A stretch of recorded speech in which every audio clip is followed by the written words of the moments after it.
the disaster that saved them, how Eagle Claw's failure freed the hostages. Fire in the desert, secrets in Tehran. The helicopter's rotor wash turned the desert into a red cloud. Then a flash tore through the night, metal on fire, voices shouting, fuel burning, 8 Americans gone in seconds. Back in Tehran, a guard by the embassy gate heard distant sirens and thought nothing of it. He didn't know a botched rescue far away would force the revolution to choose between triumph and isolation.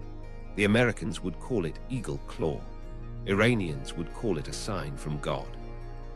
What nobody understood, yet, was how failure in the sand would corner everyone into a deal a year later. Countdown to a gamble, why Carter chose the raid. To understand why the president risked everything in that desert, we need to go back to a grim routine, 150 days of humiliation. Every night the same news, Americans blindfolded, hands bound, the new regime in Tehran unmoved, and the White House stuck between sermons about patience and a public that had run out of it. The Shah had entered the US for medical treatment. Revolutionaries stormed the embassy on November 4, 1979. Negotiations stalled almost as soon as they started. Sanctions tightened. The hostages didn't come home. Inside the Situation Room, the pressure wasn't abstract. Polls cratered. Letters from families stacked up. Diplomats warned that time was hardening positions in Tehran. Jimmy Carter, cautious by instinct, kept hearing the same impossible choice: wait and erode authority, or act and risk catastrophe. Meanwhile, the Iranian power struggle made diplomacy slippery. Revolutionary students held the compound, clerics held the narrative, the Revolutionary Guard learned to flex. Moderates like Prime Minister Bazargan had already fallen. Khomeini's circle saw leverage, not urgency. While that was happening in Tehran, something else was happening at Fort Bragg. Delta Force, still new, trained in mock-ups of the embassy hallways. CIA case officers slipped into Iran to scout desert roads and safe houses. A plan took shape that felt more like a moonshot than a raid. Fly long-range C-130s into a hidden staging area called Desert One. Bring in 8 Marine RH-53D helicopters from a carrier in the Arabian Sea. Refuel in the dark. Hide outside Tehran at Desert 2. Link up with CIA-driven trucks. Assault the compound. Pull the hostages to a soccer stadium. Fly everyone out before sunrise. It was choreography with no margin. There was one problem, actually many. Intelligence was thin where it mattered. Meteorologists flagged regional dust storms, but real-time reporting across the route was weak. The hostages' exact dispersal inside Tehran shifted. Civilians traversed desert roads at odd hours. To protect secrecy, the teams trained in pieces, not together. Each fix created a new blind spot. But the alternative, a public slog of negotiations, looked like political surrender. 3 days before the go order, the president listened to brass and spooks argue risk like currency. Secretary of State Cyrus Vance opposed the raid. He would resign after the attempt. Defense and the mission planners framed it as the least bad option. Carter didn't speak for long. He asked if they could bring the hostages home without losing surprise. They said yes, if everything went right. He approved the mission. Unknown to them, across Iran's ministries, the crisis had already changed the state. Propaganda framed the hostages as proof of divine favor, but Iran needed money and legitimacy. Billions in Iranian assets sat frozen abroad. Oil exports stumbled. The clerics, consolidation required both defiance and survival. That contradiction would matter later, but in April 1980, defiance still paid better. Meanwhile, the CIA laid the breadcrumb trail. A covert team covertly measured the Desert One landing strip with a civilian pickup and hidden lights. They mapped road traffic and noted an uncomfortable detail. Trucks and buses crossed that patch of nowhere often enough to be a problem. They filed it under controllable because it had to be. Here's where the timeline tightens. The mission required 8 helicopters to reach Desert One. Minimum acceptable, 6. If they landed with fewer, the plan collapsed. They launched anyway. Over the desert, a wall of dust, haboob rose like a brown ocean. In flight, filters clogged, instruments wavered, and maintenance gremlins turned from theoretical to fatal. One helicopter turned back. Another limped in sick. By the time the last bird arrived, they were down to 5 flyable helos. On paper, the raid was over. In reality, men had risked everything to get there. The commander requested abort. Carter agreed. The disaster you saw in the opening came in the next minute. During repositioning, a helicopter and a C-130 collided in a roar of flame. 8 servicemen died. Survivors scrambled to evacuate. They left behind bodies, wrecked aircraft, and secrets the Iranian regime would put on television by morning. It looked like pure failure. In the short term, it was. In Tehran, leaders claimed divine protection and called America weak. The regime scattered the hostages across the country, making a second rescue nearly impossible. For Washington, the political cost was immediate. Carter's approval dipped. Vance's resignation landed. The Pentagon launched inquiries. The Holloway report would later list dozens of failings: command and control, intelligence gaps, compartmentalization, weather. But watch the second-order effects start to move. The failed raid proved 2 things at once. The US was willing to use force deep inside Iran, and that force, if properly organized, could come again. The revolution had to assume the next attempt might be bigger and better. That pushed Iran's leadership to harden security and, paradoxically, to widen back-channel talks to reduce risk. At the same time, the fiasco intensified US sanctions and international efforts to lock Iran out of financial channels until the hostages were released. The revolutionary courtship of global opinion hit a limit. Meanwhile, something else changed in Washington. The failure concentrated pressure. It forced the administration to take every non-military lever seriously: assets, mediation, European intermediaries, and a systematic negotiation over claims and frozen funds that would become the framework of the eventual release. The myth that patience alone would work was dead. The reality that cost-imposing pressure plus a path to funds might work was born. This was the moment everything changed for both sides, though neither said it out loud. Iran had a televised victory, but at a price: more isolation and the real possibility that the Americans would learn from the attempt and return. The US had a televised defeat, but with leverage growing in finance, diplomacy, and a demonstrated will to act. The road from that fire in the desert to the airport tarmac on January 20 would run through those pressures colliding. The invisible enemy: weather, OPSEC, and blind spots. The map on the wall said clear skies. The desert said otherwise. The men who flew the RH-53DS into Iran hit a living thing, dust thick as soup, talc-fine particles climbing into engines and instruments. Pilots called it a haboob, planners called it an outlier. It was. Seasonal dust storms sweep that region, but the missions where the picture was stitched from fragments. Forecasts flagged general risk. Nobody had the sensors or the authority to push a real-time, no-go call from a satellite desk to a cockpit in the brownout.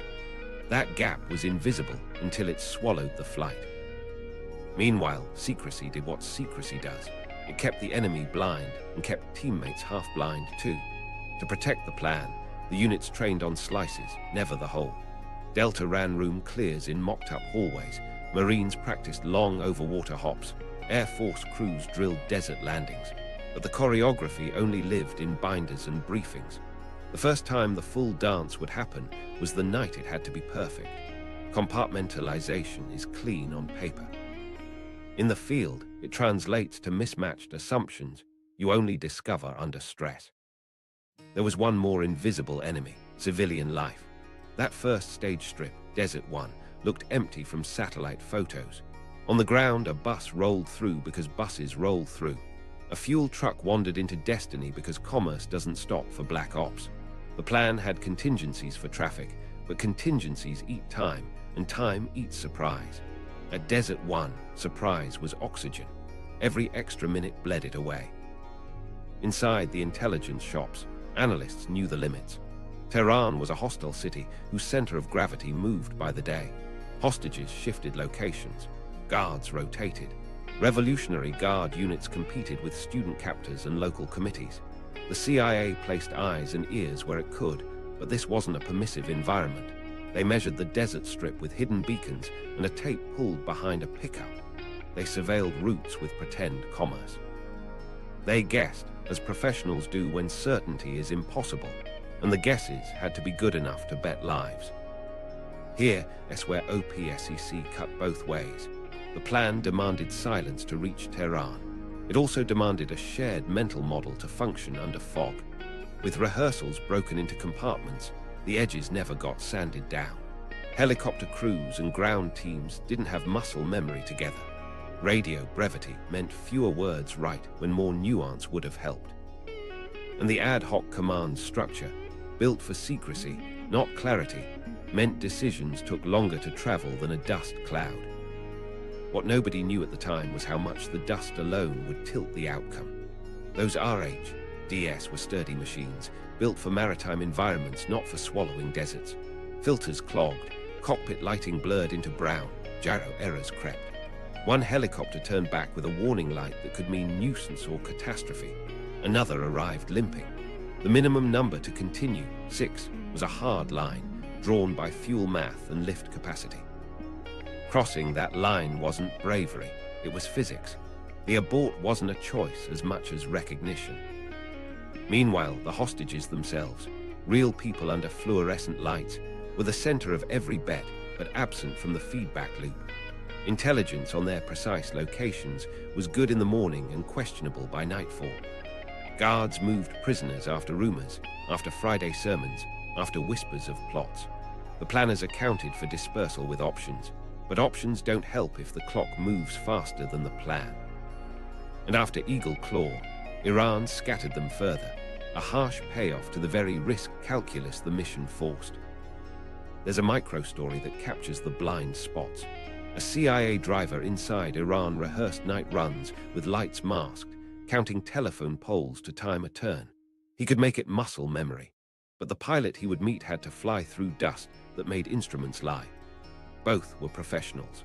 Neither could lend the other their senses before the night of nights. That's OPSEC's hidden tax. It preserves surprise and charges you in coordination. While that was happening in the cockpit and on the strip, the political weather hardened too. Carter needed a clean success.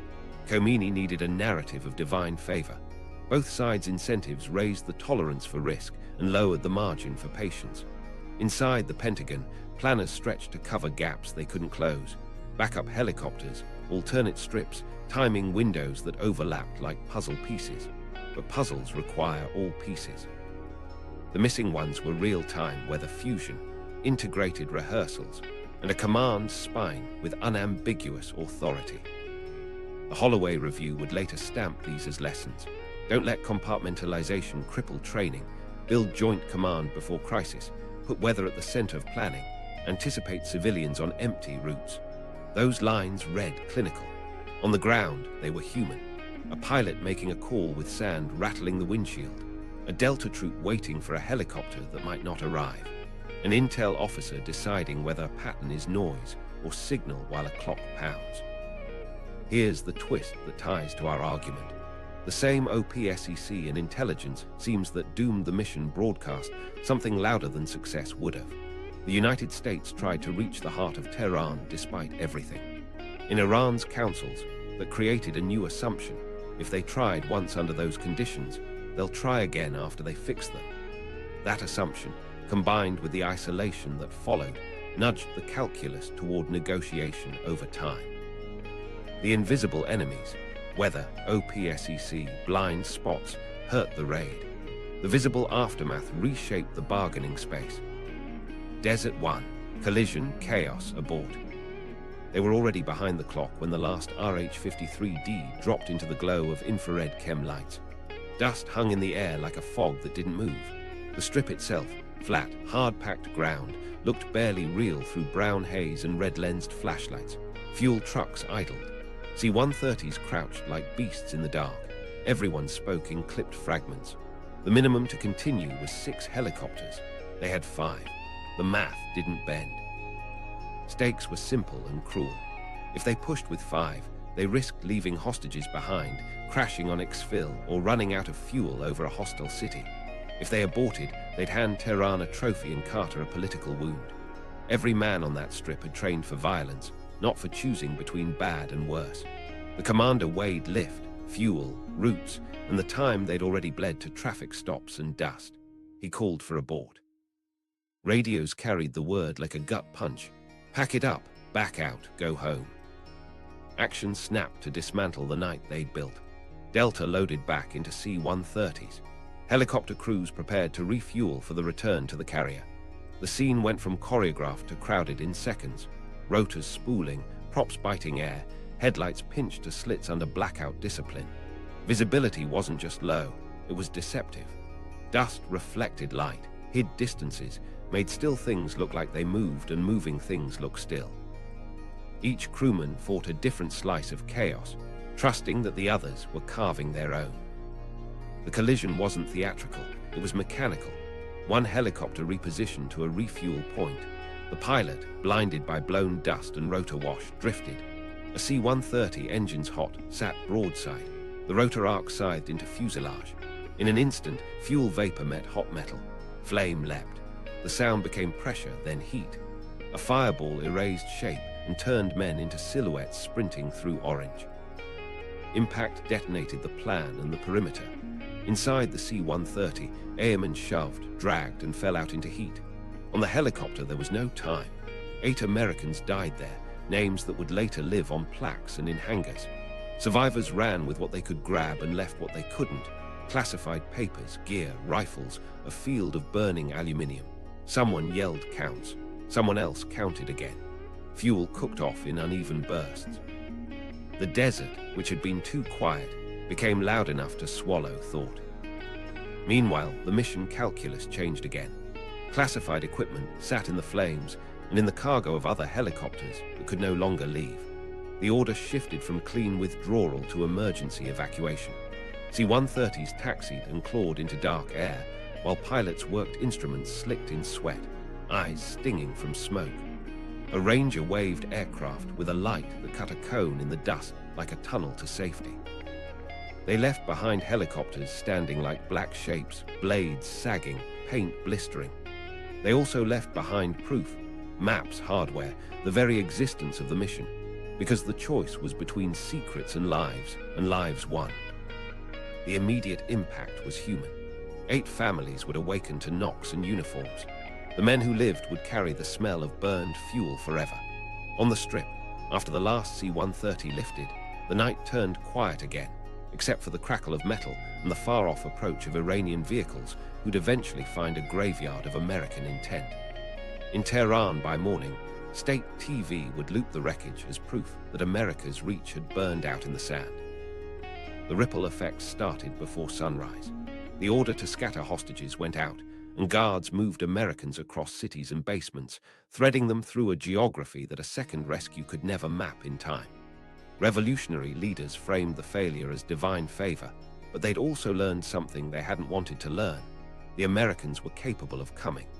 They had flown in, refueled in the desert, and nearly staged for Tehran. That capability, imperfect, costly, but real, entered every conversation after. Back in Washington, the crisis hardened into 2 tracks. One track dug into blame, process, and reform, what would become the Holloway Report and the birth of new commands, new doctrine, new aviation units. The other track shifted to leverage. With diplomacy alone exposed as inadequate and another raid off the table for now, the administration intensified the financial choke. Frozen assets, claims, negotiations, European coordination. The mission's very public failure supplied urgency to allies who'd hedged. If rescue was possible and attempted, then restraint had to be purchased with pressure and an exit ramp. There's a micro-story from the strip's final minutes. A loadmaster wrapped a burned hand with duct tape because there was no time for gauze, then buckled a dazed man into a jump seat and slapped his shoulder twice to say, "You're aboard, you're counted, we're leaving." The plane rolled. In that motion was the pivot, from raid to extraction, from stealth to survival, from military solution to political one. In the aftermath, the calculus on both sides moved. Iran had victory footage and deeper isolation. The United States had loss and demonstrated intent. Both now had fear. Tehran feared a second, better attempt. Washington feared a slide into impotence. That fear lined the path to negotiation with voltage. The desert collision didn't end the crisis. It wired it for a deal that would take months to build and minutes to execute. Tehran's narrative: victory, fear, and hostage dispersal. By sunrise, Iranian state TV had its images: blackened rotors, a torn fuselage, American helmets in the dust. Clerics stepped to microphones and called it a miracle. Khomeini framed it as proof God had shielded the revolution, arrogance had met sand. Crowds gathered with posters and chants. Banners read that America had been defeated by faith and wind. The message was simple and useful: sovereignty affirmed, enemies humbled. But behind the podiums, the regime's security chiefs didn't talk like victors. They talked like men who just learned their home had a back door. The footage showed more than wreckage. It showed proximity. The Americans had flown into the country, landed, refueled, and almost staged for Tehran. If they'd almost done it once, they might fix the weak links and try again. That possibility flickered through every office that mattered. The first concrete move was dispersal. Orders ran fast. Move the hostages now. Embassy captors coordinated with Revolutionary Guard units and local comités to split the Americans across prisons, safe houses, even provincial cities. Buses rolled at odd hours. Guards wrapped windows with blankets. Cell doors clanged in places the CIA hadn't mapped. In Tehran, a handful remained as symbols. The rest became a geography problem no raid could solve. One detail would prove crucial later. The dispersal created more handlers, more logistics, and more opportunities for mistakes, the kind of friction that makes long crises harder to sustain. State media did its part. Anchors repeated that America's power was hollow. They replayed the wreckage between sermons and speeches. But the narrative had two audiences: the street and the elite. For the street, triumph. For the elite, a warning. Military commanders outlined new defense layers around key sites. Guards hardened routes to Mehrabad Airport and the embassy district. The regime's intelligence organs chased rumors of spies with more vigor. If another attempt came, it would face a city on alert. Meanwhile, money hung over everything. Billions in Iranian assets were frozen abroad. All needed buyers. The longer the crisis lasted, the deeper the isolation bit. Revolutionary leaders understood this, even as they spoke of principle. Victory on television didn't sell crude. That's why, in parallel with the triumphal narrative, the foreign ministry began to test channels again. Algiers, Europeans, anyone who could carry messages without making Tehran look weak. They didn't move fast. They moved cautiously, knowing a misstep could trigger a purge at home. Inside the hostage rooms, the shift was immediate. New guards, new rules, new flaws. Some prisoners were told the rescue had failed. Others learned it from a guard's grin. The anxiety took a new shape, not just when will this end, but where am I now? From Washington's perspective, dispersal felt like a door slamming. From Tehran's perspective, it was insurance. Insurance, however, has a premium. Dispersal increased the cost of control. More food, more coordination, more chances for information to leak. Here's where the regime's fear and pride collided. Khomeini's circle needed the hostages as leverage and as a proof of revolutionary purity. But they also needed to survive as a state. The failed raid allowed them to claim the first and forced them to consider the second. Some hardliners argued for show trials and harsher conditions. Others, looking at isolation and war just over the horizon with Iraq, argued to convert the hostages into cash and guarantees before the crisis consumed the new republic. While that argument simmered, another reality set in. The United States had just demonstrated intent. From Tehran's vantage, the question was Carter's politics. It was American capability. The Americans had attempted a joint operation under secrecy, and that meant they could learn, reform, and return. The regime couldn't know that the US would pivot more to finance and diplomacy, but it had to plan for the worst. That meant deterrence by dispersal and deterrence by display. You scatter the targets, and you show the world you'll humiliate any attacker. Unknown to many Iranians at the time, the dispersal also changed the power map inside the revolution. Student captors lost some control to the Revolutionary Guard and to ministries that handled prisons and transportation.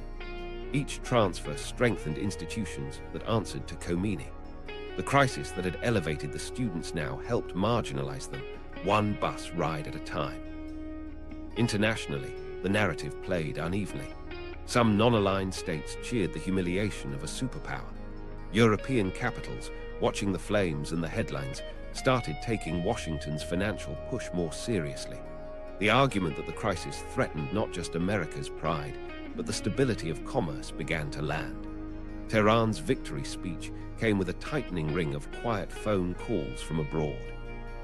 Back on Iranian television, a cleric smiled into the camera and said the captives would remain until America apologized and returned the Shah's wealth.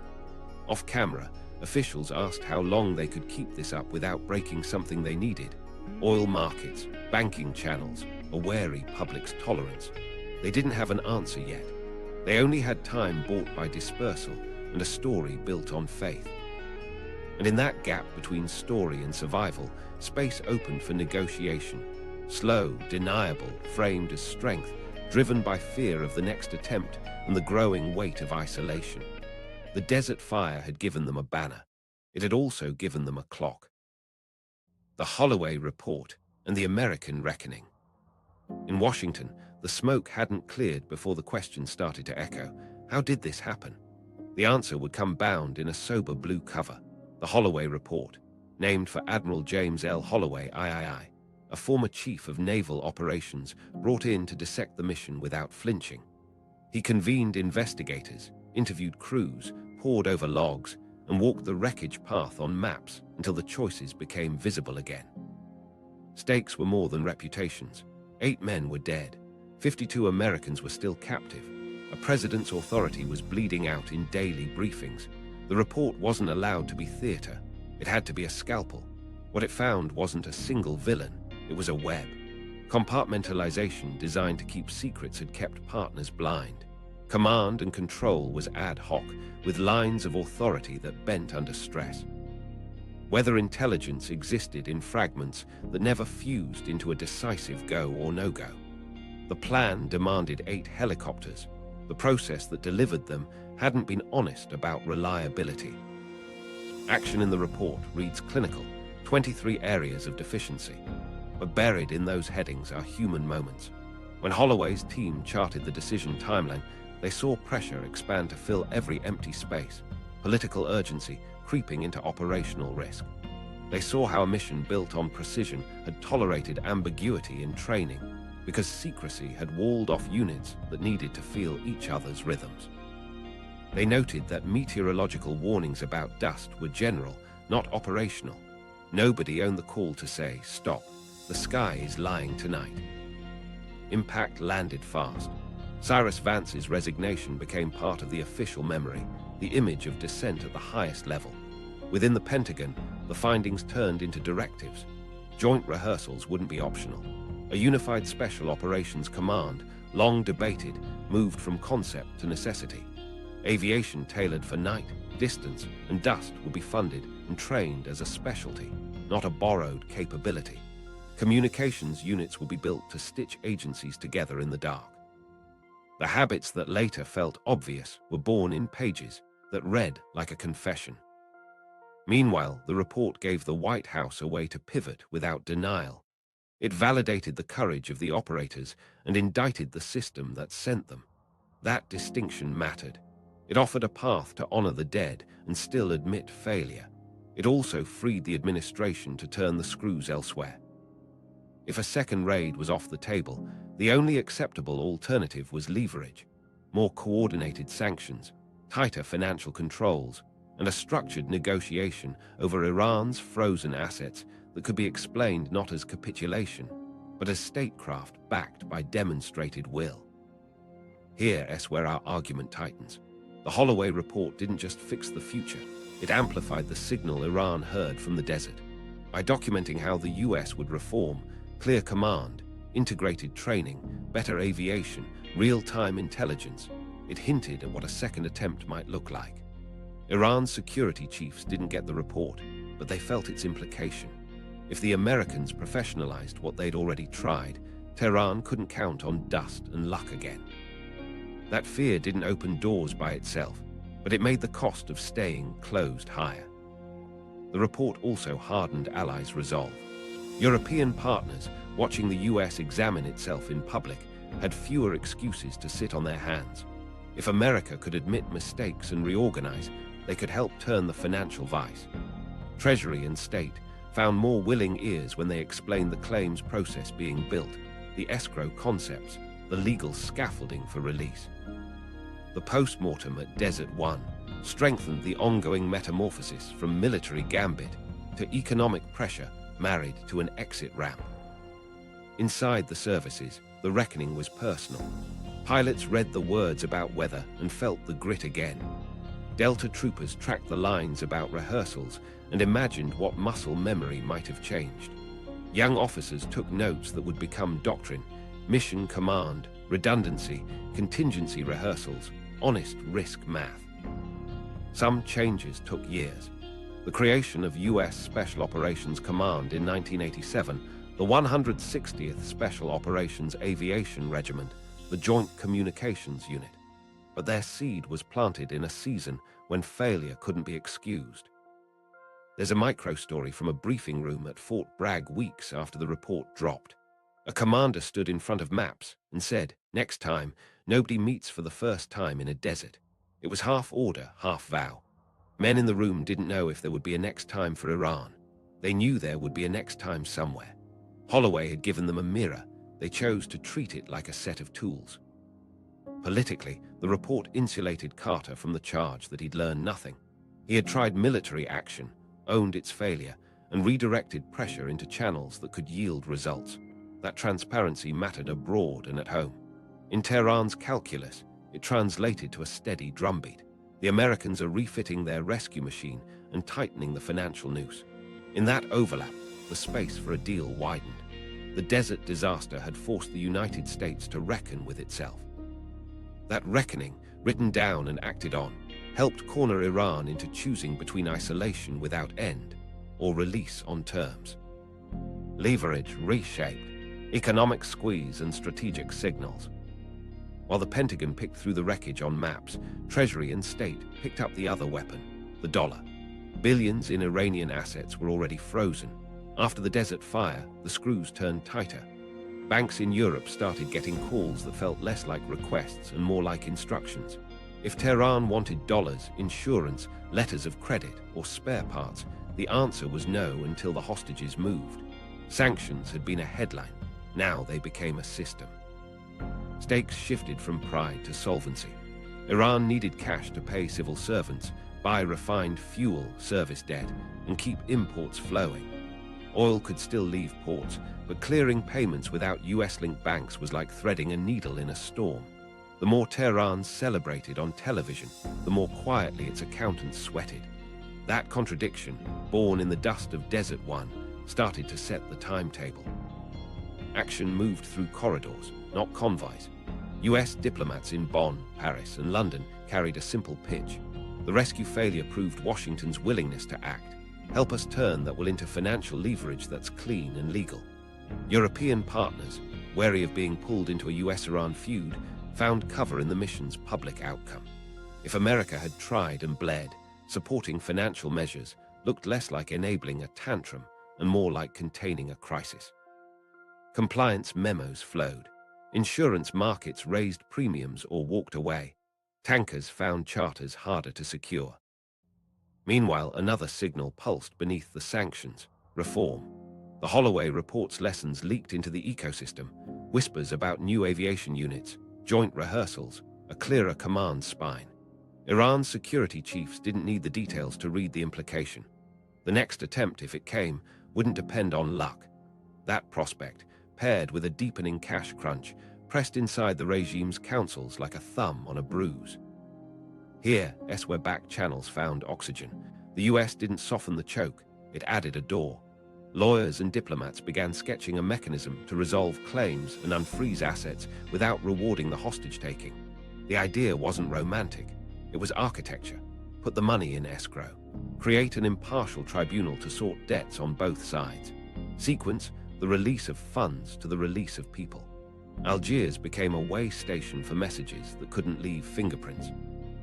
In Tehran, ministries tested those lines in deniable ways. Questions about timelines, amounts, guarantees. Hardliners called it weakness. Pragmatists called it survival. Iraq was rattling the border. Oil revenues were shrinking in practice even when barrels moved on paper. Each day the hostages stayed put. The regime bought legitimacy at home and paid for isolation abroad. The price rose with every banking refusal. Impact hit human routines. A merchant waited weeks for parts that used to take days. A refinery manager begged for chemicals to keep output steady. University budgets slipped. These weren't headlines. They were reminders that sovereignty doesn't print spare parts.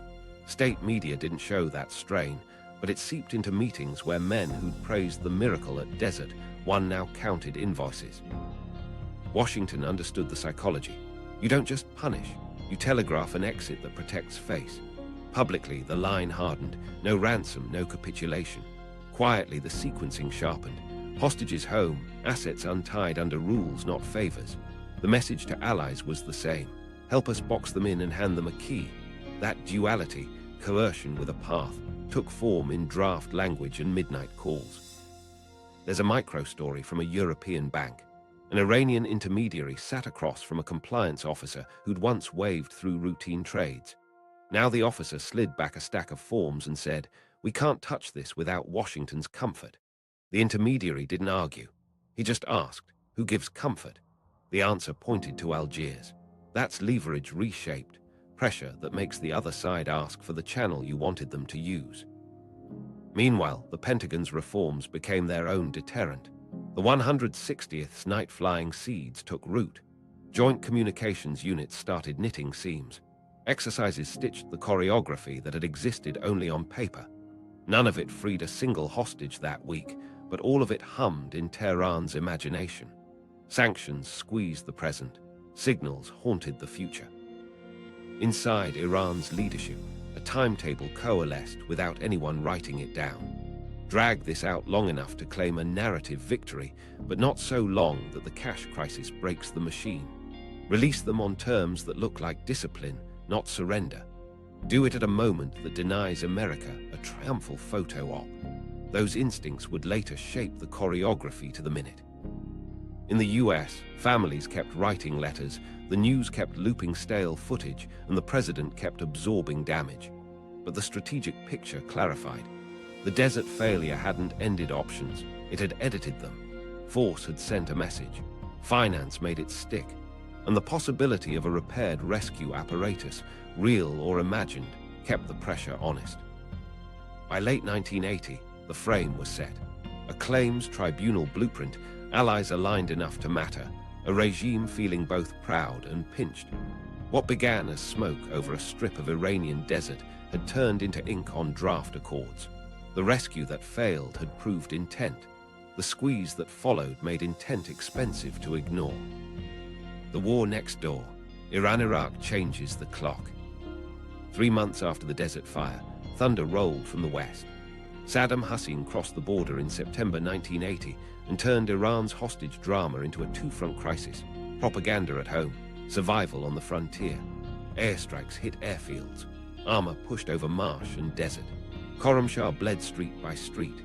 Tehran's leaders pivoted from victory speeches to mobilization orders, and the clock we've been tracking suddenly ticked louder. Stakes shifted from optics to existence.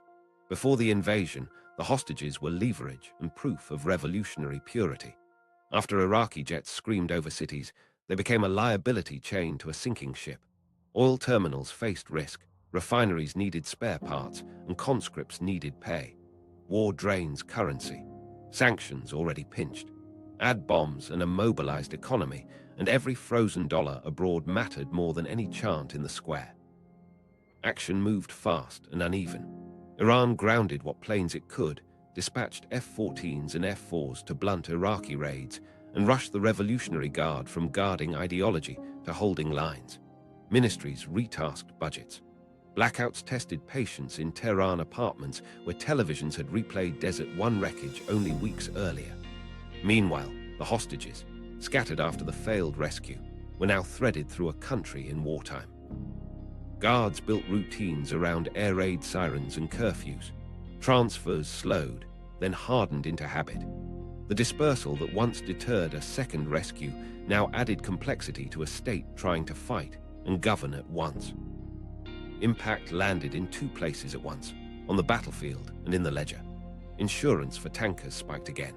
European banks, already wary after the failed raid and the growing sanctions web, found new reasons to hold the line. If Tehran wanted dollars, it had to talk, and war changed what talk meant. A regime built on defiance couldn't be seen as bending to Washington, but it needed the release of assets to buy ammunition, medicine, and time.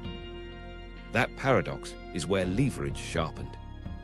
Meanwhile, something else happened that mattered to psychology. The revolution's internal balance tilted. The same dispersal that had wrested the hostages from student captors had strengthened institutions under Khomeini. War accelerated that consolidation. The Revolutionary Guard, now a national defense organ, gained authority. Pragmatists in ministries who'd whispered about solvency gained relevance. Hardliners could thunder about principle, but generals and accountants now had questions that sermons couldn't answer. How to keep planes flying, feed fighters, and stabilize prices when access to currency was choked. Here's where the clock changed. Before the invasion, Iran could afford to wait for an American election to bleed Carter's White House and claim endurance. After Iraqi armor rolled, waiting risked collapse in slow motion. Oil exports continued, but payments stalled or moved through costly workarounds. The longer the crisis lasted, the more the war magnified every sanction. The choice set narrowed. Use the hostages to hold the line of purity, or convert them into a deal that unfreezes cash and reduces external pressure. Purity doesn't fuel tanks. From Washington's perspective, the invasion validated the squeeze-and-door strategy. Publicly, the line stayed firm. No ransom. Privately, the Algiers Channel became more useful because it wasn't just Washington asking, war made Tehran ask. Messages now contained logistics, sequencing, verification, guarantees against future claims. The US didn't need to threaten a second raid. The possibility hovered alongside a new reality, that Iran was fighting for survival against Iraq and couldn't fight the dollar at the same time. Micro-stories told the shift. An Iranian refinery manager sent an urgent cable for chemicals. The supplier replied with language about regulatory risk unless certain matters were resolved. A ministry budget meeting ended with an appeal to find unblocked sources that didn't exist. A commander from the south called Tehran and asked why salaries were late. The answer circled back to banking before it returned to battlefield grit. In those loops, the hostages went from symbol to currency. On the ground in Iran, the war deepened the dispersal logic. Guards tightened perimeters, but cut corners in administration. Too many fronts, too few hands. That created slivers of visibility for intermediaries. A Swiss diplomat got a clearer read on which agency held which prisoner. A European envoy saw stress lines in a ministry that used to posture. These weren't leaks. There were signs that the apparatus was stretched, and stretched systems look for release valves. Strategically, the overlap of war and sanctions created the final ingredient our argument needs: urgency with cover. Tehran could frame a deal not as capitulation to American pressure, but as a wartime necessity, freeing blocked assets to defend the revolution against Iraq. The same television studios that had looped Desert One could now script a narrative where releasing hostages served a higher fight. That gave pragmatists the language they needed to move. In the US, the calendar marched toward November 198. Carter's political time was nearly out, but the structural time he'd built, sanctions, allied coordination, the Tribunal blueprint, kept running. Eagle Claw's failure had lit the fuse. Iraq's invasion shortened it. By winter, the elements were aligned. A regime under fire, a financial vice with a legal exit, and a superpower that had proved intent and then weaponized patience. The war next door didn't change the destination. It made the journey faster. The Algiers track, terms, trust, and escrow. While artillery boomed on Iran's western frontier, a quieter sound began in North Africa, the scrape of pens across draft paper in rooms without cameras. The Americans called it the Algiers Channel. The Algerians called it mediation. Tehran called it exploration. Everyone called it deniable. The point wasn't friendship, it was architecture. Build a bridge sturdy enough that both sides could cross without looking like they'd moved. Stakes were specific. 52 Americans had to leave Iran alive. Billions in Iranian assets were frozen in US banks and tangled in lawsuits from American firms that claimed Tehran owed them money. Washington needed a guarantee that no US citizen would be seized again as a bargaining chip. Tehran needed its cash and a way to say it hadn't bent to American threats. Escrow and a tribunal became the grammar for those needs. Action started with a draft. US lawyers sketched a claims tribunal seated at The Hague to arbitrate commercial disputes between the two countries, a machine that would run for years, not days. Next came escrow, unfreeze Iranian assets, but park them in controlled accounts. Release tranches only when the hostages moved through checkpoints verified by neutral eyes. Algeria would relay messages, host signings, and certify steps. It wasn't trust, it was scaffolding that makes trust less necessary. The first Iranian responses came with hedges. Accept the tribunal, they said, but define its scope so it can't touch state sovereignty. Accept escrow, but protect principle from being drained by a flood of claims. Accept the non-interference pledge, but frame it as mutual. No US political meddling in Iran. No Iranian meddling in the US. That symmetry let Tehran say it had extracted something beyond money. It also matched a line Carter's team could live with. Meanwhile, verification became the heartbeat. The Americans wanted hard triggers, proof of departure, proof of takeoff, proof of wheels down. Algeria proposed step checks, International Committee of the Red Cross at the airport, Swiss diplomats on manifests, Algerian envoys confirming sequences in writing. Tehran bristled at the image of foreign monitors policing its sovereignty. The workaround was language. Monitors witnessed rather than inspected. Words did more than soothe pride. They unjammed gears. Impact rippled back into banking halls. With an escrow design on paper, European banks had an answer to the compliance question. Hold the funds until the Algerians certify conditions. That moved real money, or at least the promise of it. It also stripped Tehran of one argument, that the US controlled the spigot directly. Now, a neutral state held the faucet, and the handle turned only when conditions were met. Here's where the war and the deal met in margins. Iranian envoys pressed on sequencing, release funds first, then hostages. The Americans refused. Hostages first, then funds. Algeria floated a narrow bridge. Prepare the transfers in escrow, ready to execute the instant a plane lifted. That let Tehran tell its principals that money moved when people moved, not after a vague future promise. It also let Washington tell Congress that no ransom had traded hands. Legal instruments executed under an international framework, after release, not before. Micro-stories carried the tension. In one Algiers meeting, an Iranian negotiator slid a handwritten note across the table listing bank identifiers, numbers that represented ministries back home waiting for oxygen. The American across from him didn't touch the paper. He just said, "We can see them when we're done here." The Algerian mediator nodded once and wrote 2 words in the margin, "After wheels up." It was choreography captured in pen strokes. Another friction point was immunity.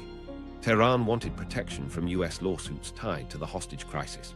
Washington couldn't grant blanket immunity without a fight at home. The tribunal became the release valve again. Claims go there, not to US courts. That didn't erase pain, it redirected it. Lawyers would argue for decades. In the room, it gave both sides a way to say, "We didn't surrender our law, we agreed to a forum." Meanwhile, the non-interference clauses hardened. Tehran wanted language barring the US from political or military actions aimed at destabilizing the Islamic Republic. The Americans pushed for a narrower reciprocal pledge tied to international norms. The final text used careful phrasing. No US interference in Iran's internal affairs, and vice versa. Broad enough for Tehran to claim dignity, specific enough to avoid handcuffing US policy beyond the crisis. Verification of identity became the next minefield. Tehran insisted on controlling who counted as a hostage. The US insisted every remaining American counted. The list matched, with haggling over a handful of names on the margins, dual nationals, local employees. Algeria proposed a master manifest signed and sealed by both sides, witnessed by a neutral diplomat. It was paperwork as life raft. While this unfolded, whispers of timing grew louder. An American inauguration loomed. Carter wanted the hostages home on his watch. Tehran wanted to deny him that victory. Algeria crafted a timeline that satisfied neither and therefore worked. Complete all signatures and fund transfers so a plane could lift as the American presidency changed hands. The image would sting, but the architecture would hold. Impact landed where our argument lives. Eagle Claw's failure had lit the signal, will plus risk. The sanctions and war set the pace. Algiers gave the exit ramp a shape both sides could sell. Tehran could say it had forced the US into law and reciprocity. Washington could say it had freed Americans through pressure and process, not capitulation. Escrow replaced emotion. Drafts replaced slogans. The desert's fire translated into clauses about accounts, claims, and wheels up. Back in Tehran, ministries prepared orders. Move prisoners to a holding point, coordinate airport access, keep cameras ready for the narrative. In Washington, Treasury readied escrow releases down to the minute. In Algiers, pens waited for signatures that would end a year defined by chance and photographs with a silence. Rubber on tarmac, lungs exhaling, cables sent, funds moving one digit at a time. The deal wasn't friendship. It was engineered necessity. That's how the disaster in the desert became leverage on paper, and leverage on paper became an airplane door opening. Did the failure create the fear, the intelligence angle? From Tehran's vantage, the night after Desert One wasn't just wreckage, it was data. Iranian officers and Revolutionary Guard investigators sifted through the site and pulled out more than burned aluminium. They found maps with waypoints, fuel calculations, beacons, radios, even the pattern of chem lights that marked a runway in nowhere. Intelligence officers read that material like a message. The Americans hadn't blundered in, they'd planned to thread a needle. That meant intent and capability, even if execution failed. Inside Iran's ministries, reports rolled up with uncomfortable specifics. The RH-53DS had made it far into the interior. C-130s had landed on a road the regime didn't even guard. A bus had driven into the middle of a secret refuel point, and operations continued around it, proof that the Americans had modeled civilian traffic and kept moving. When analysts briefed superiors, the subtext landed. If they organized this once, they can organize it again. The failure didn't erase the capability, it advertised it. Meanwhile, in Washington's vaults, the postmortem created its own signal that leaked by behavior rather than words. The Holloway investigation triggered organizational moves, specialized aviation, joint communications, integrated rehearsals, that foreign services would detect in training tempos, procurement, and the way liaison officers talked around classified edges. Even without reading classified pages, Iranian intelligence could infer a trajectory. Next time, the seams would be smaller. Here's where intelligence and fear meet. Fear isn't just emotion, it's a probability calculation under uncertainty. Tehran didn't know if a second raid would come, but every shard of evidence raised the prior.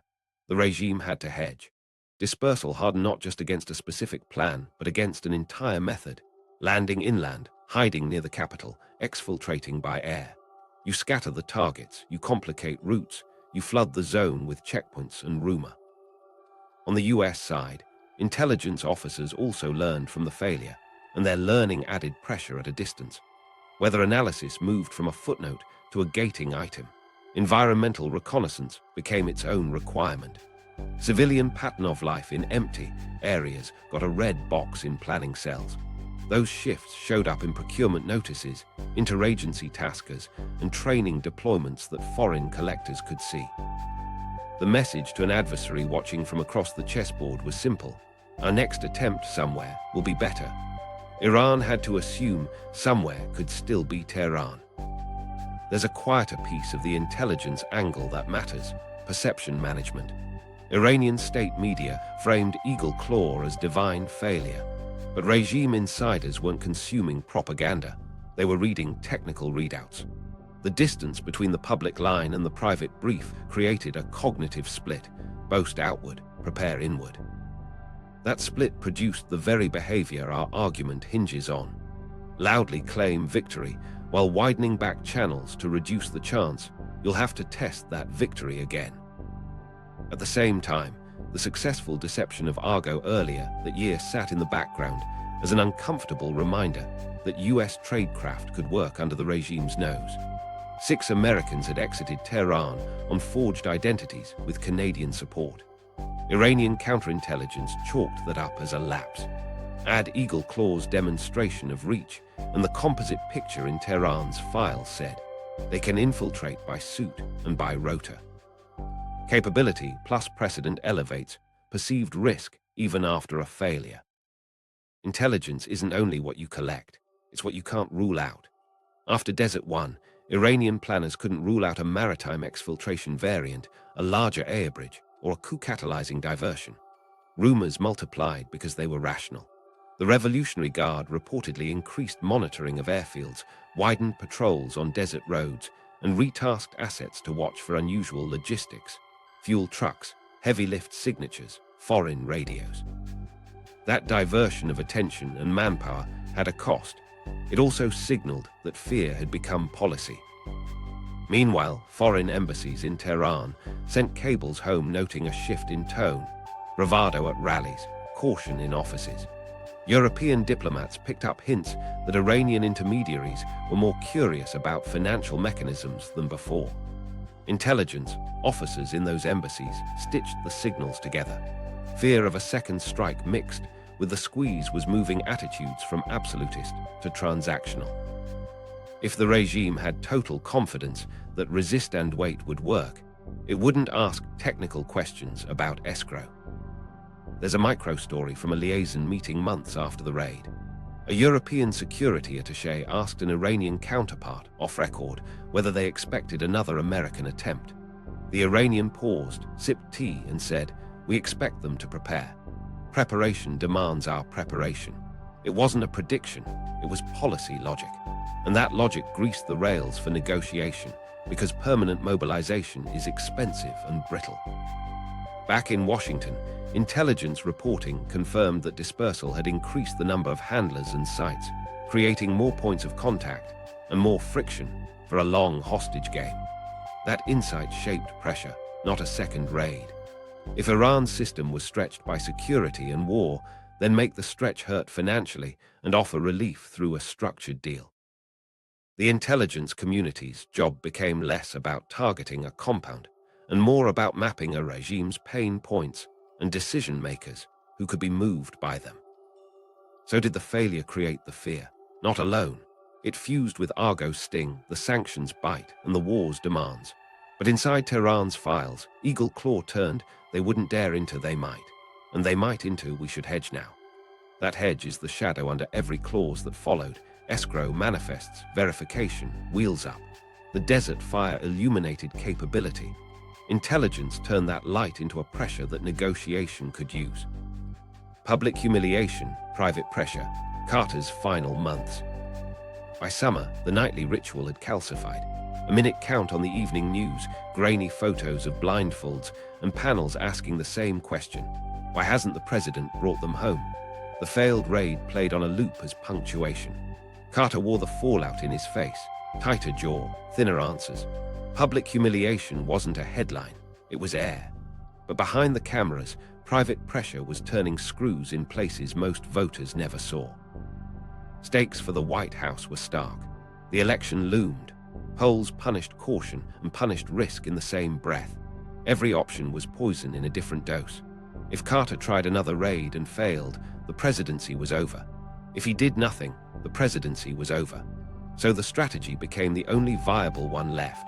Make the cost of holding the hostages rise every day, and build a bridge for release that Iran could walk without appearing to kneel.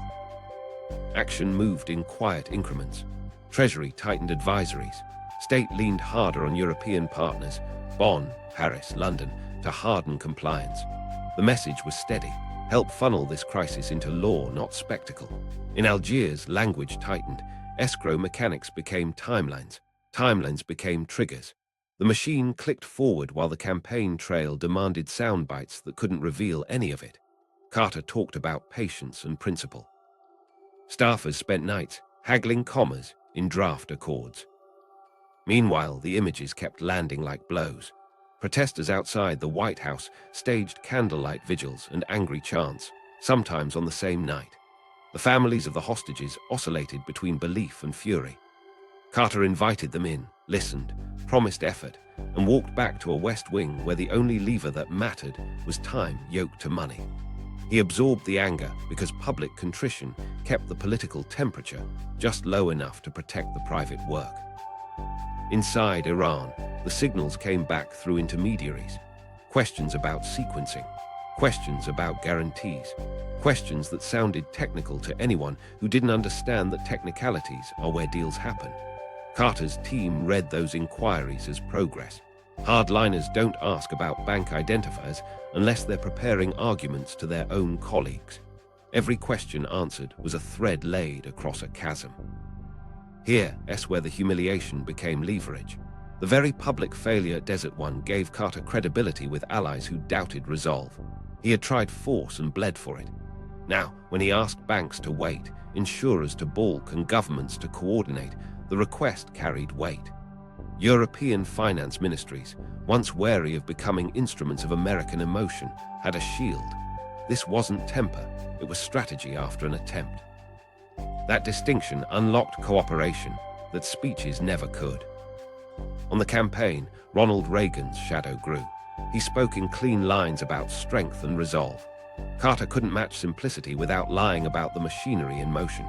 So he took the hits and kept the Algiers channel warm. In strategy meetings, his advisors floated bolder rhetoric. He shook his head. Words spike markets and spook mediators. The discipline looked like weakness on TV and like steadiness in a negotiation room. The micro-stories from these months carry the feel of a grind. A deputy national security advisor recited escrow steps to a skeptical senator at 11 p.m., then walked to a pay phone to call Algiers. No leaks, no drama, just steps. A treasury lawyer slept on a couch under printout of bank routing paths while drafting language that would keep claims courts from detonating the deal. A career diplomat held a phone in one hand and a polling memo in the other, and chose to ignore the polling memo again. Meanwhile, Carter's circle wrestled with optics they couldn't completely control. Every rumor about an October surprise, a last-minute rescue or release, felt like a trap. Lean in and you look manipulative. Deny and you risk freezing the only talks that matter. The decision was to underplay everything, reduce theatrics, honor the families in private, keep the negotiators insulated from campaign noise. It hurt politically, it helped structurally. Iran's war with Iraq sharpened the tempo. Reports filtered in, budget stress, equipment shortages, the slow bleed of a mobilized economy under sanctions. Carter's briefings shifted from whether Tehran would deal to how soon it had to. The ask didn't change. Hostages first, funds after, through a neutral mechanism. But the confidence did. Not bravado, resolve. The White House could afford patience because time now favored the side with liquidity and allies. As November drew near, the deal architecture was close enough to touch. Drafts matured into final forms. Verification steps hardened. Red Cross, manifests, Algerian certification. Carter had one more decision to make: how to carry the weight if the plane lifted on someone else's watch. He told aides the priority was lives, not credit. They believed him because his behavior had already made the case. Election night was its own referendum on humiliation. Carter lost. In Tehran, the calculation held: deny him a closing image. In Washington, the work didn't stop. Transition teams met with the same binders, the same timelines, the same triggers. The outgoing president kept the channel clear, took briefings, signed what he had to sign, and waited. In the final days, the choreography went from months to minutes. Funds queued in escrow. Algerian envoys rehearsed airport protocols. The families hovered between hope and superstition. Carter stood in a room where the phones never really stopped ringing and listened for a sentence that would end a year of nights. He didn't need his name on the tarmac. He needed wheels up on a plane he'd helped build from failure. The release, minutes after noon. January 20, 1981. Washington's clock edged toward noon. On television, the oath hand rose. In Algiers, pens were already down. Signatures cooled on paper like ink on a verdict. In Tehran, the airport smelled of jet fuel and nerves. The sequence everyone had rehearsed in whispers finally stood up in daylight. Verify, board, wheels up, funds move. The choreography wasn't poetic. It was engineered to the minute. At Mehrabad, the list came first. A Swiss diplomat read names against a master manifest. Guards watched, stone-faced, while Americans, thin, pale, blinking, answered to voices they hadn't heard in months. An international committee of the Red Cross team checked wrists and eyes, not to diagnose, but to certify. This person is who the paper says. An Algerian env stood with a leather folder and a stopwatch mind, tracking steps that would release money only when the plane left Iranian airspace. Witnesses didn't command, they witnessed. That was the point. Stakes were hair trigger. If a name didn't match, if a guard balked, if a senior clerk somewhere decided that pride demanded a delay, the whole mechanism could jam. Tehran's leadership had calculated the optics to the second, no triumphal moment for the outgoing American president. The plan was simple: let noon pass, then move. In Washington, noon came and went. A Bible closed. Applause rolled. The page turned. In Tehran, a bus door hissed open. Action tightened. The Americans shuffled across tarmac that glared like a mirror. Algerian crews kept gestures small, words smaller. A flight engineer counted seats backwards, a habit from years of ferrying people who needed to feel like cargo only for a moment. The Swiss diplomat checked the manifest again at the foot of the stairs. A guard held a paper up to the sun, as if light could reveal trickery. It couldn't. He nodded. The line moved. Inside the cockpit, the pilot spoke the language of procedures. Fuel checked. Weather clear enough. ATC handoff scripted to avoid chatter. The tower's voice was clipped and formal, clear to depart when ready. He kept his eyes on gauges and an ear on the cabin, listening for the sound that means the last door is shut, a tone that today carried more weight than any speech. In the cabin, one hostage touched the armrest like a talisman. Another didn't look up until the shoulder harness clicked. Meanwhile, in Algiers, phones waited for a single phrase. The escrow account sat prepared like coiled springs, funds prepositioned, claims tribunal notices queued, wires drafted with fields already filled. The Algerian mediator sat between two tables, Washington on one side, Tehran on the other, each wanting proof that the other had moved. There was no proof yet. There was trust in a mechanism that punished theatrics. It would hold or it wouldn't. The pilot pushed the throttles. Tires hummed and then complained. Acceleration pressed backs into seats. Tehran slid past in lines and blocks, a city that had been a map of fear and anger shrinking into geometry. Lift came with a jolt and a collective breath that sounded like fabric tearing and then settling. Gear up, flaps set, climb rate steady. The tower handed them off with bureaucratic grace, an ordinary sentence carrying extraordinary cargo. Below, the runway thinned into a stripe. Ahead, the sky turned the color of relief people don't dare name yet. Impact traveled by wire. An Algerian diplomat took a call from an observer who said 3 words he'd rehearsed for days. Wheels are up. In the next room, a US Treasury official nodded once and authorized the escrow release.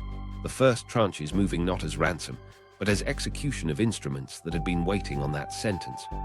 In Tehran, a clerk stamped a form, a ritual that made the departure look domestically like order rather than capitulation. Each side got the language it needed. The result was the same: a plane climbing, a ledger shifting. Inside the aircraft, micro-moments anchored reality. A flight attendant knelt to hand water to a man whose hands shook so hard the cup rippled. Another passed a note, just a word. Free, no speeches, no cameras. A doctor moved down the aisle counting pulses he'd dreamed of counting. A chaplain mouthed something that might have been a prayer and might have been a checklist. After a year of helplessness, both felt similar. Verification continued in layers. The International Committee of the Red Cross sent a cable. The Algerians logged time over waypoint. In Washington, a line on a board flipped from possible to confirmed. Outside, the horizon widened, and with it, the sound in the cabin changed. People started to talk, not loud, just human. Someone laughed once at nothing. Someone else cried without hiding it. The crew kept flying the profile. No banking flourishes, no show. This wasn't a parade. It was a transit from arithmetic pain to arithmetic relief. As the plane left Iranian airspace, the Algerian mediator lifted a second phone and said, "Execute step 2. Banks did what banks do, move numbers quietly." In Tehran, officials who'd insisted on sovereignty could now say they'd protected it through law. In Washington, the outgoing administration could say pressure and process worked. Between those statements sat an absence. No raid this time, no fire in the desert, no television spectacle. Just a cabin full of people whose names had been numbers for 444 days, turning back into names. Then came the captain's voice, calm and almost formal. "Ladies and gentlemen, we are out of Iranian airspace." The cabin stopped pretending. A sound rolled from front to back, half cheer, half exhale, the kind of noise that belongs to endings. A man closed his eyes and saw not dust and blindfolds, but the shape of a doorway he'd been walking toward for a year. A woman gripped a stranger's hand like it was family. The pilot looked at the horizon and thought about fuel, weather, and a safe descent, because the job, even now, was to finish without flourish.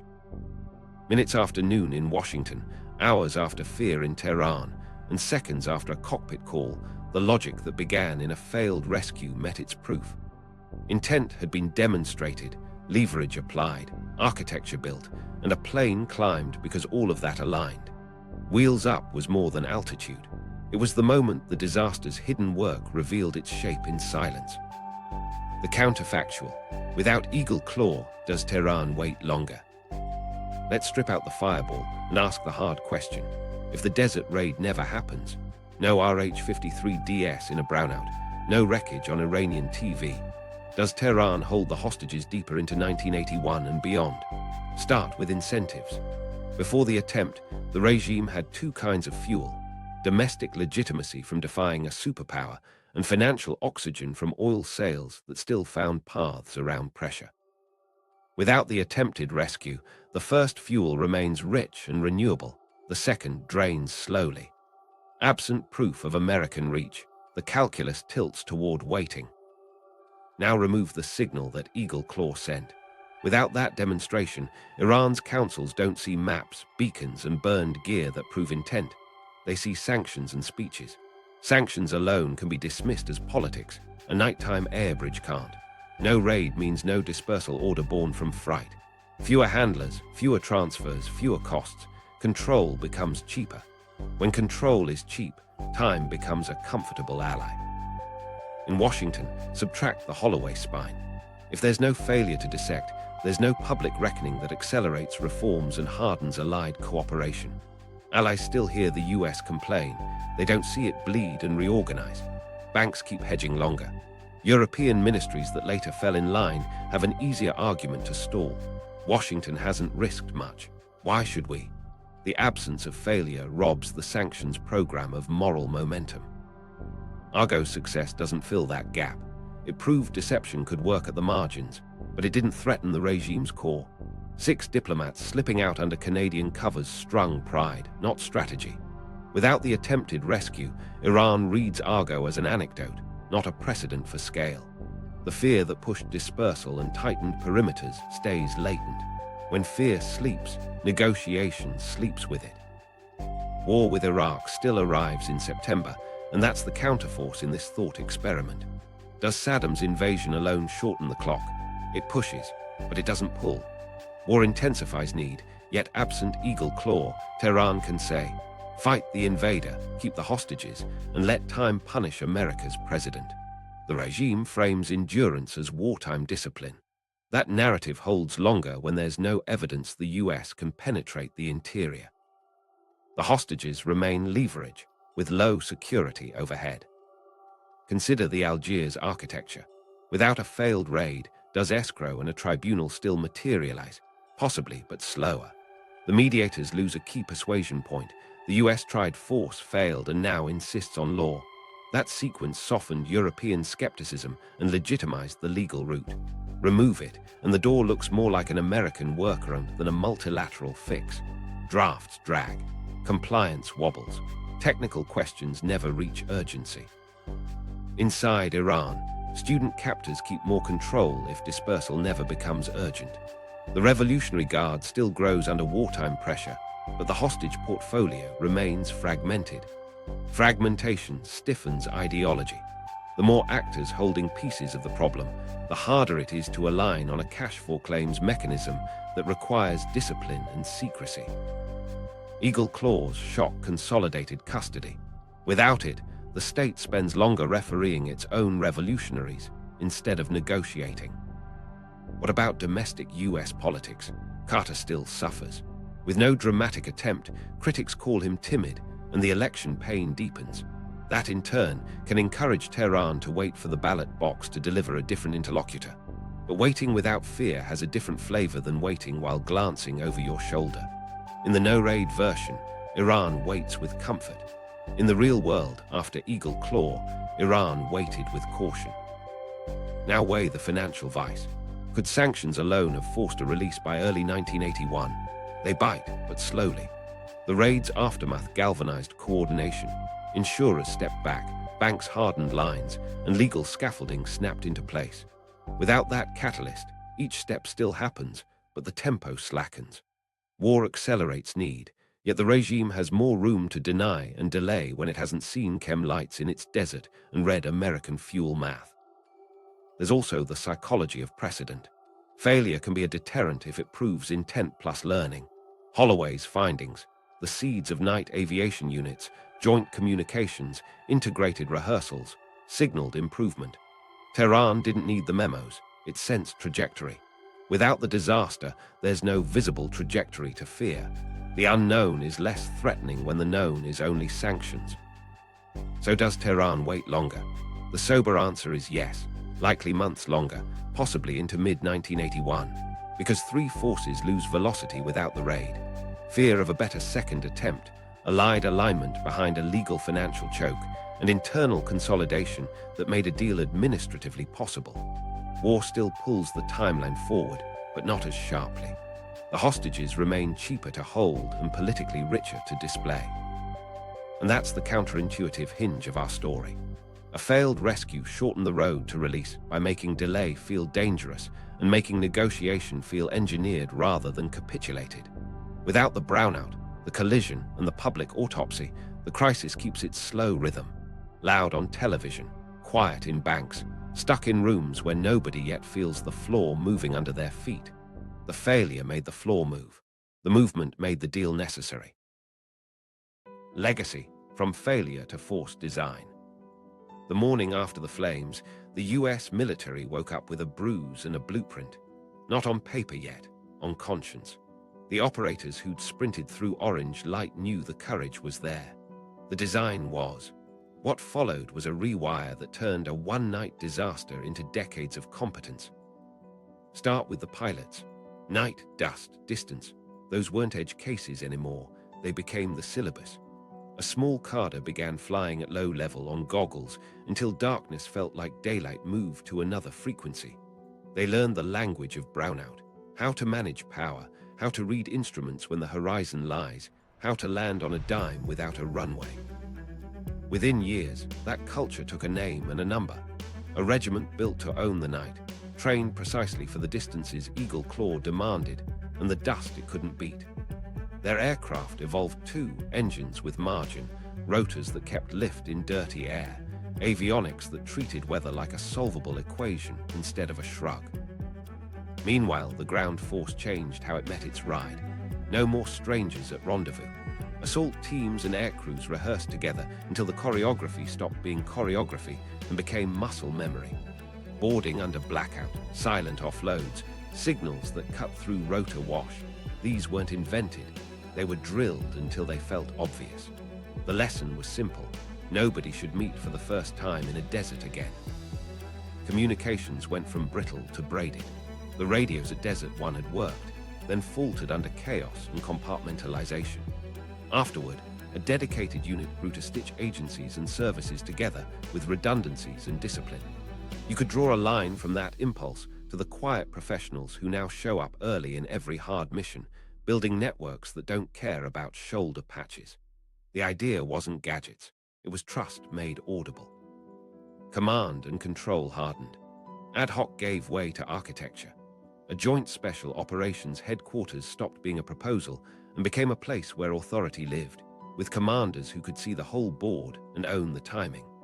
Missions that once relied on rank by branch shifted to rank by task. It took legislation, egos swallowed, and years of proving the concept in exercises that felt like real risk. The payoffs arrived in the way complex raids, later, moved like one organism rather than a parade of parts. Logistics turned from assumption to art. Weather reconnaissance got teeth. Environmental prep, dust charts, landing zone prep, contingency fuels became mission gates, not footnotes.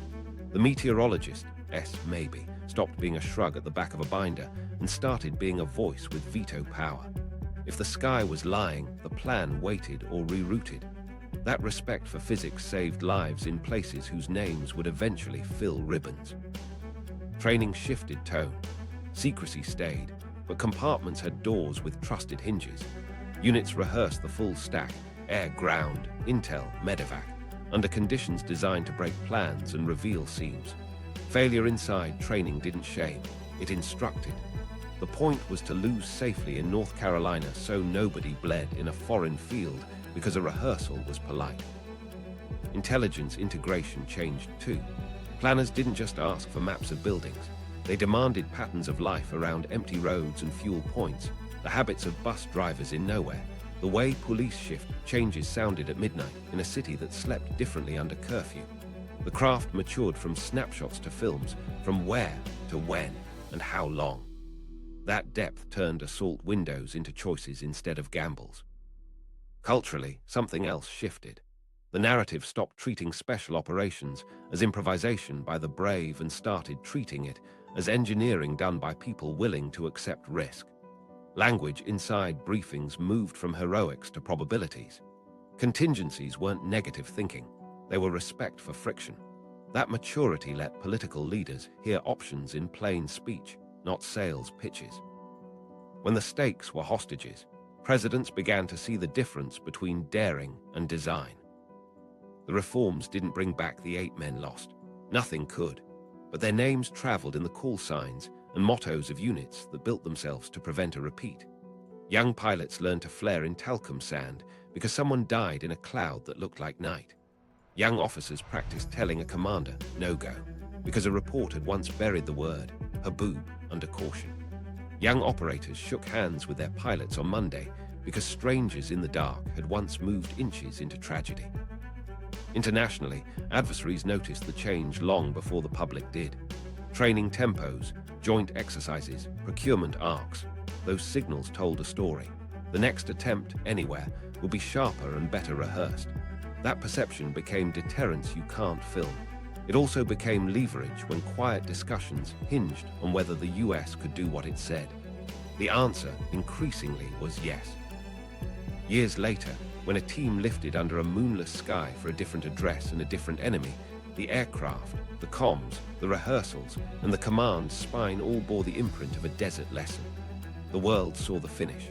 The people who planned it saw the origin in a place called Desert One, where courage collided with design and design lost. The legacy wasn't revenge, it was refinement. So the force that emerged from failure didn't vow, never again, as an emotion. It treated never again like a checklist.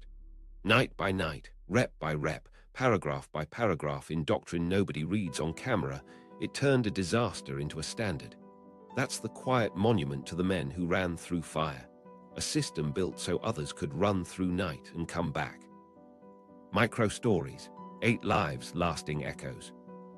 At Arlington, a young Marine widow folded a flag into a triangle so tight her knuckles went white. She whispered a name into the cloth and later taught her son to ride a bike on a quiet cul-de-sac. He learned balance in a world his father helped shape by failing bravely. A flight engineer kept a washer from the C-130 on his desk for years, not as a trophy, as a reminder. Before every mission, he'd tap it twice and say, "We briefed the dust this time." Superstition turned into process. A Delta trooper who'd waited in the dark at Desert One became an instructor. On day one, he told new operators, You'll never meet a pilot for the first time in combat. Then he made them practice hand signals in rotor wash until they could talk with their eyes shut. In Tehran, a guard who grinned after the raid later watched his brother leave for the front against Iraq. The grin never returned. He told a cousin, "The Americans came once, the Iraqis come every day." Fear rearranged his loyalties from ideology to survival. A Swiss diplomat who read names at the final boarding kept that manifest in a sealed envelope. When asked why he never framed it, he said, "It's not art, it's a receipt for promises kept under pressure." A Treasury lawyer, the one who drafted escrow triggers, missed his daughter's recital the night he finished the final clause. She played the piece again in the kitchen at midnight. He clapped like a man clocking a milestone no camera would ever film. An Iranian refinery manager wrote 3 identical cables for chemicals, changing only the adjectives, hoping one would slip through a bank more easily. When the Algiers mechanism clicked, a shipment arrived. He circled the date and wrote, "Airplane," on the margin. A ranger who helped load bodies at Desert One carried a small burn on his wrist. Years later, he ran fingers over that scar before jumping from a C-17 into another night. He didn't call it courage, he called it continuity. 8 men died in the desert. Their families built lives with gaps that didn't close. Their names threaded into units, into checklists, into a doctrine that turns sorrow into structure. The echo isn't loud, it's steady. The disaster that moved the negotiations. Eagle Claw's failure broadcast intent, sharpened fear, and made delay expensive. Its smoke cleared into leverage that law could hold. If you want the next chapter, the blueprint from Desert One to modern raids, watch our deep dive here. Subscribe for more true stories where mistakes redraw maps and the quiet fixes change outcomes.